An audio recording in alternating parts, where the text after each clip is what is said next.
Muy buenas noches, profesor y compañeros. Me presento, mi nombre es Isabela Ochoa Rodríguez.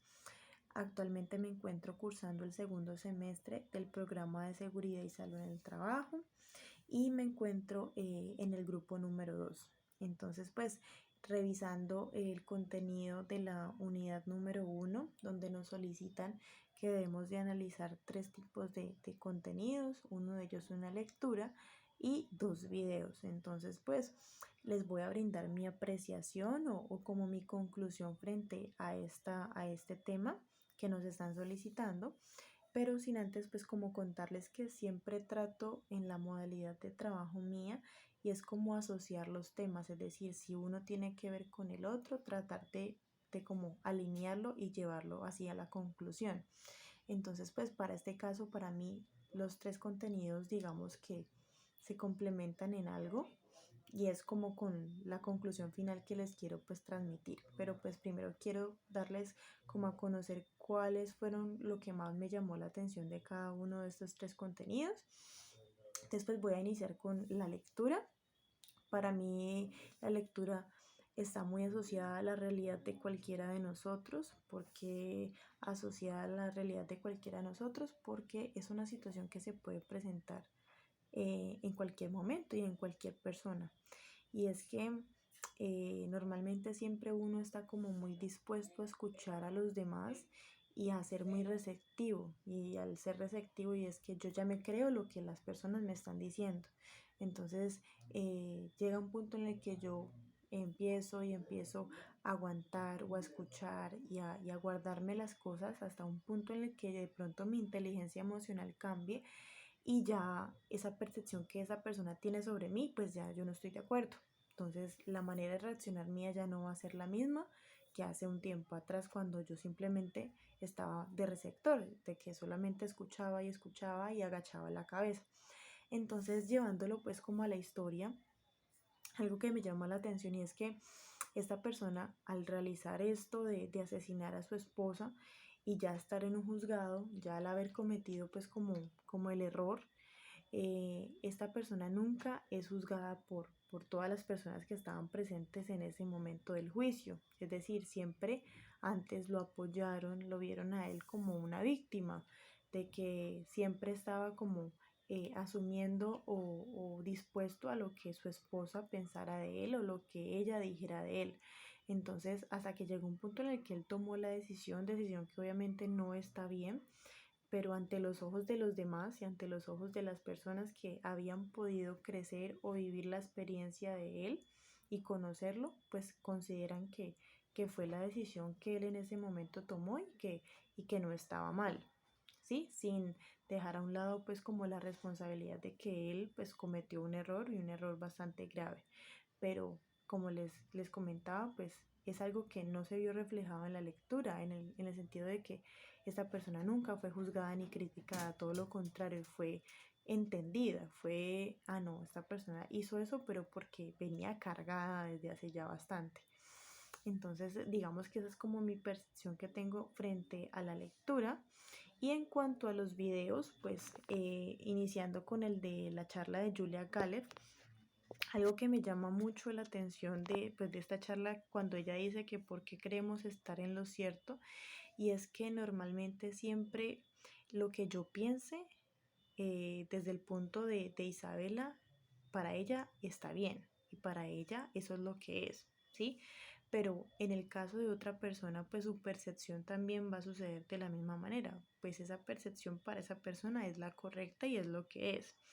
Entonces, uno de los ejemplos pues que esta persona nombra en el video, que es el tema del árbitro, el árbitro en un partido de fútbol tiene que ser muy racional y no dejarse llevar por las emociones, es decir, en ese momento del partido, pues si uno de los equipos comete una falta, él debe de analizar la falta, revisar si está en lo cierto o no está en lo cierto.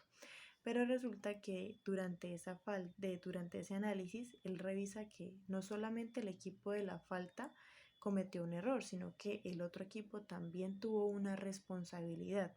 Entonces es donde esta persona tiene que ser diferencial y decir, bueno, hubo un error por parte de ambos equipos y la falta va a ser esta. Entonces es el ser racional, el por qué yo creo que lo que yo pienso o lo que yo siento es lo que es y por qué no me pongo en el lugar del otro, ¿sí? Si el otro también piensa que él tiene la razón, pues él debe de tener sus razones. Entonces es un tema de complementar, de complementarme con los demás, de no por el hecho de que yo no esté de acuerdo con lo que la otra persona piense, pues simplemente yo me baso en que como no estoy de acuerdo, pues simplemente ni usted ni yo nos podemos llevar bien o podemos, digamos, sacar como la situación o esto adelante. Entonces, digamos que dentro de esa charla me llama la atención y es que en algún momento nosotros nos preguntamos si lo que yo pienso o que creo es lo que es, ¿sí? Sino que nosotros simplemente nos basamos y es en lo que a mí me interesa, en mi realidad y en lo que yo considero que es y debe tener la razón. En cuanto al video sobre nuestras creencias, donde nos dicen que por qué creemos en lo que creemos. Entonces, algo que pues me llama bastante la atención del video es que él, con situaciones diferentes, con diferentes imágenes, nos dice para usted quién es el del error o para quién usted eh, está o qué situación para usted está bien. Entonces, desde nuestras percepciones, para mí esta persona es la culpable o no es la culpable, pero esto va acogido a qué, a un tema de crianza, a un tema de cómo me han criado a mí mis padres. Entonces digamos que yo replico lo que ellos a mí me han enseñado y lo que ellos han aprendido va replicado a lo que sus padres le han enseñado. Entonces digamos que para lo que mi mamá nació y creció viéndolo como lo malo, pues eso es lo que ella inculcó en mí. Y es que Isabela, esto es lo malo y esto es lo bueno. Y eso es lo que yo voy a ver reflejado en el transcurso de mi crecimiento y de mi vida y de todo tipo de situaciones que se puedan presentar en el transcurso pues como de mi día a día. Entonces me gusta que esta persona coloca diferentes fotos, diferentes imágenes y pregunta, ¿para usted quién es el culpable? ¿Para usted quién es el del error?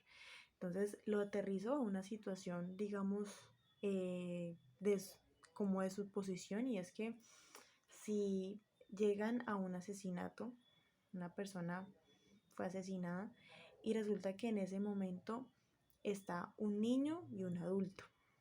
Resulta que nosotros desde nuestra crianza o desde lo que creemos que está bien y no está bien, y es que de una vamos a asumir que el de la responsabilidad o el que asesinó fue el mayor, la persona adulta, porque tiene esa responsabilidad, porque puede tener algún motivo para haberlo hecho y de una no contemplamos si es que el niño pudo haber sido el culpable, sino que simplemente nos basamos si es que el adulto fue el de error, fue el que asesinó a la persona. Pero es porque así nosotros creemos que es la realidad o así nos han criado a nosotros o esa es la enseñanza que nos han brindado o nos han, digamos que, difundido en el transcurso de nuestra vida. Entonces, digamos que para mí las tres historias conectan y es que debemos de llegar a un momento en pensar y es que me he dado la oportunidad de escuchar a los demás, yo me he permitido entender que puedo yo tener la razón, pero también la otra persona puede tener la razón y es un tema de llegar a un acuerdo, es un tema de conversar, de dialogar y complementarse los unos con los otros. No se trata de juzgar y decir es que como yo quiero tener la razón y yo no quiero agacharle la cabeza a nadie, entonces por ese simple hecho pues prefiero hasta ni siquiera hablar con usted o dejar hasta cierta parte y por el simple hecho del egoísmo de mi concepto, es decir, como yo siento que yo tengo la razón, entonces no me interesa lo de los demás o no estoy, digamos, como dispuesta a cambiar lo que yo piense. Entonces siempre hay que estar abiertos al escuchar a los demás, a entenderlos, a también saber hablar y en qué momento hablarlo. Normalmente siempre hay personas que son emocionalmente muy tranquilos, es decir, es como en una pareja. Voy a poner el ejemplo sencillo en una pareja. Siempre en una pareja debe haber una persona con una paciencia digamos que muy, muy paciente y la otra persona debe ser como la persona más acelerada. Porque si ambos son igual de pacientes, va a llegar un momento en el que la relación va a llegar a estallar porque no se entienden. Entonces, por eso siempre debe haber un equilibrio. Entonces, ese equilibrio es el que nosotros tenemos que lograr conectar con todas las situaciones. Entonces, pues digamos que esa es como mi pequeña conclusión. Me excedí un poco de los 5 minutos, pero pues espero que se haya cumplido con el objetivo y que entiendan pues como mi idea o la conclusión pues que obtuve con analizando estos tres tipos de contenidos. Entonces, pues muchísimas gracias por su atención y que tengan una feliz noche.